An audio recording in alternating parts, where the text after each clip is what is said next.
जय सिया राम। जाबाल दर्शनों उपनिषद से एक कथा संकलित की गई है। मुनि सांकृत को ब्रह्म ज्ञान देते हैं। प्राचीन युग में एक दत्तात्रेय नाम के अत्यंत विद्वान बहुत ज्ञानी ऋषि हुए हैं। उन्हें मुनि या आचार्य नहीं लिखा जाता है। उनका जहाँ कहीं भी लिखित में नाम मिलेगा तो भगवान दत्तात्रेय माना जाता है। भगवान दत्तात्रेय महाविष्णु के अंशावतार थे। उनके एक परम शिष्य थे मुनि सांकृत। दत्तात्रेय जी योग विद्या के मर्मज्ञ थे। एक बार मुनि सांकृत के मन में ब्रह्म ज्ञान जानने की इच्छा हुई, अभिलाषा जागृत हुई कि हमें ब्रह्म ज्ञान क्या है। तो वे दत्तात्रेय जी के पास पहुंचते हैं।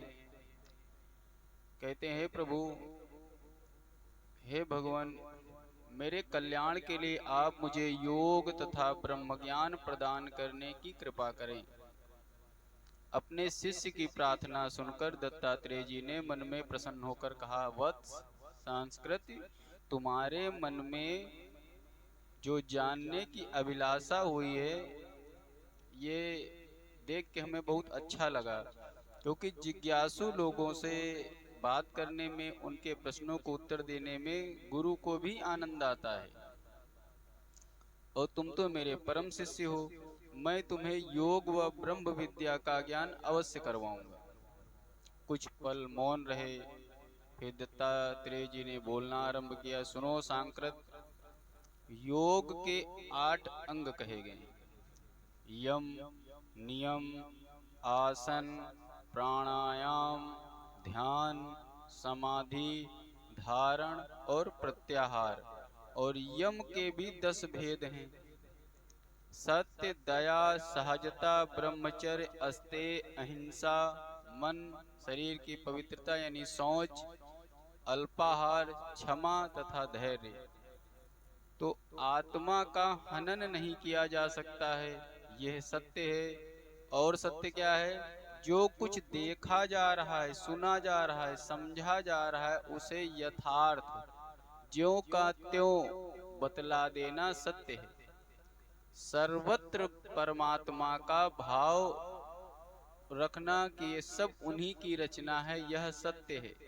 और सभी जीवों में समान भाव रखते हुए सुख दुख में उनकी सहायता करना दया कहलाती है।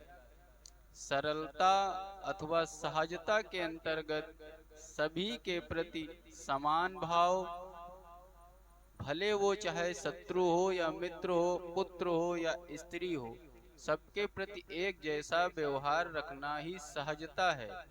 इसी को सरलता भी कहा जाता है। और ब्रह्मचर्य का तात्पर्य क्या है?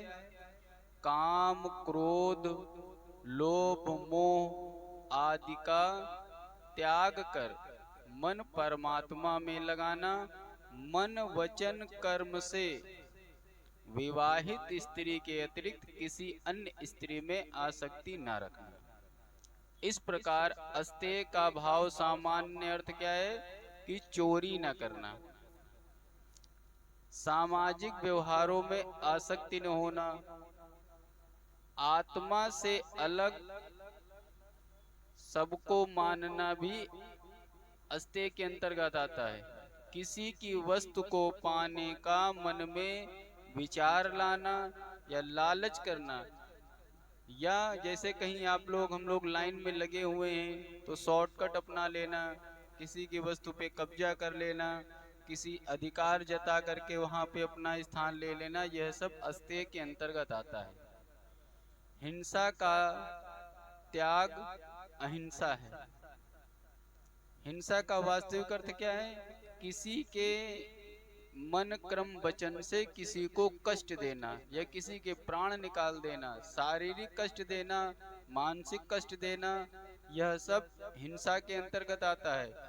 और इसके विपरीत कर्म अहिंसा है, जो आत्मा की साधना करना है।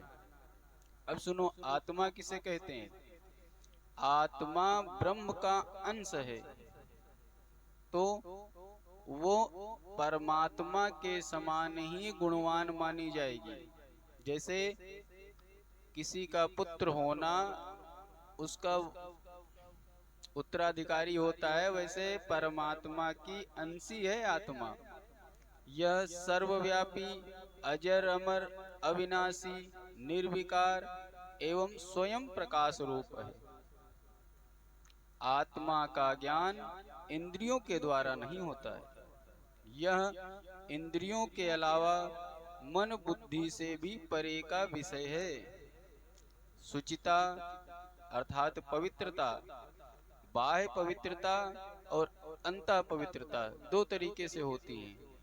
बाह्य पवित्रता अर्थात नहाना धोना, शारीरिक शौच स्नान आदि करना, ये सब बाह्य पवित्रता के अंतर्गत आते हैं।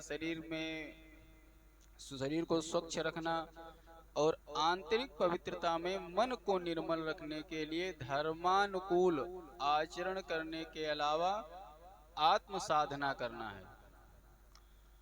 आंतरिक शुद्धता के लिए सात्विक अन्न खाना चाहिए, कुछ मात्रा में अल्पाहार ही करें।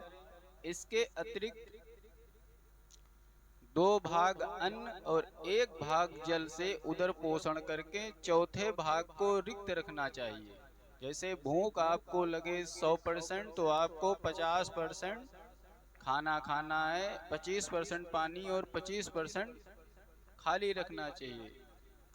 कोई मानसिक, वाचिक या दैहिक तुमको भले पीड़ा पहुंचाए, लेकिन तब भी उसके बदले तुमको उसको पीड़ा नहीं पहुंचानी, यानी बदले की भावना नहीं रखना है। ऐसा करने से दम यानी धैर्य बढ़ेगा। दूसरों के द्वारा की गई हिंसा को शांति पूर्वक सह लेना, यह धैर्य है। इसके अतिरिक्त ये भाव रखना कि मैं ही आत्मा हूँ, मुझसे अलग कुछ भिन्न नहीं है। जो अगला कोई कार्य कर रहा है, जो अगली आत्मा कोई कार्य कर रही है, वो अपने शरीर के हित साधन के निमित्त अज्ञानतावश कर रही है। तो हमें भी उसकी तरीके से अज्ञानी होकर के बदला नहीं लेना है। इसी विचार को शास्त्रों में धैर्य कहा जाता है। इस प्रकार दत्तात्रेय जी ने योगांगों की शिक्षा दी, उन्हें प्रदान कर ब्रह्म ज्ञान अर्थात आत्मज्ञान के क्रियात्मक रूप से भी परिचय कराया। बंधुओं, प्रत्येक मनुष्य ईश्वर की संतान है। सभी में एक ही परमात्मा का अंश समाया है। अतः हमें आपसी वैमनस्य को भुलाकर, हिंसा को त्याग कर, प्रेम पूर्वक अपने शरीर को जो जो कर्तव्य मिले गए हैं उनको पूरा करते हुए, भगवान का भजन करते हुए जीवन यापन करना चाहिए। जय श्री राम।